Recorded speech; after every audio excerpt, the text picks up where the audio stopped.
Hello, it's Kim Knight here, the Kiwi Health Detective. And today I want to talk about what is your imagined reality. And before I go on, I just want to show you this beautiful place where I live. Here we are. This is my morning walk.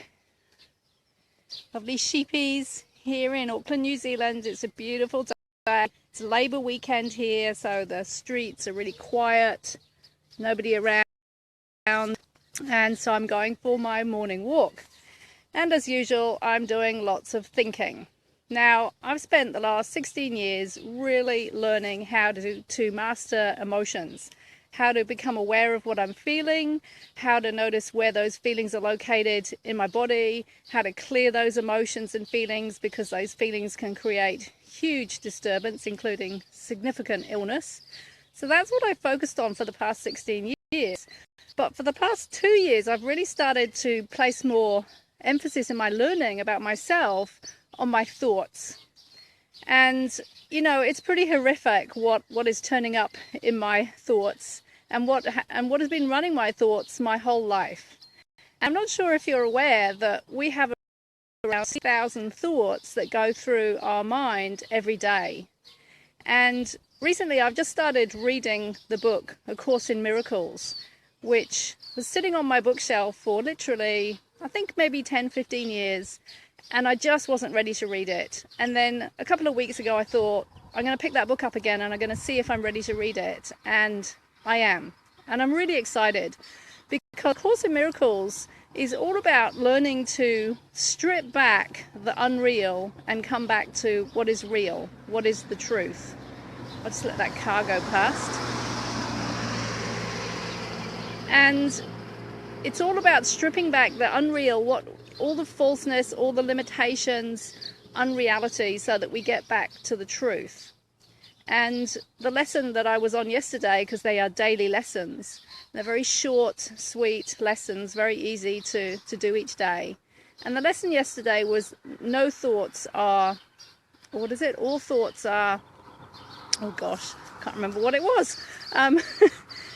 There are no, I'll come back to it in a minute, but the thing is, we either have positive or negative, excuse that noise, we either have positive or negative thoughts, and either a thought will lead to fear or a thought will lead to love, and it'll be one or the other. Oh, I know what it was. There are no neutral thoughts. There are no neutral thoughts. They either lead to positivity or negativity or love or fear. And the reality is that most of my life, my thoughts have been fear-based. And they've been what I call pessimistic as opposed to optimistic. And what I call the worst-case scenario as a best scenario. And I don't know if you can relate to this, but it's go on in the mind of like the worst possible thing that can happen. And of course, our thoughts lead to our reality. And I was watching a video recently by Bob Proctor, who is huge guru on how to, you know, change your mind, change your life. And he calls this imagined reality, because what we imagine turns into reality. So what have you been imagining all your life, and is it turning into your reality? And you've only got to look around you and see, well, what is turning up in your life is the result of your thoughts. So this is a big thing for me right now. It's about really learning to notice what I'm thinking. And that requires a lot of awareness, because so many of these thoughts, they just go on unconsciously. We're just thinking, but we don't really notice what we're thinking. But those thoughts are having an effect. And I remember about 15-20 years ago reading this amazing book. I wish I could remember the title. I gave it away. But the essence of the story was, this lady had a near-death experience. Sorry, I'm getting bitten by mosquitoes.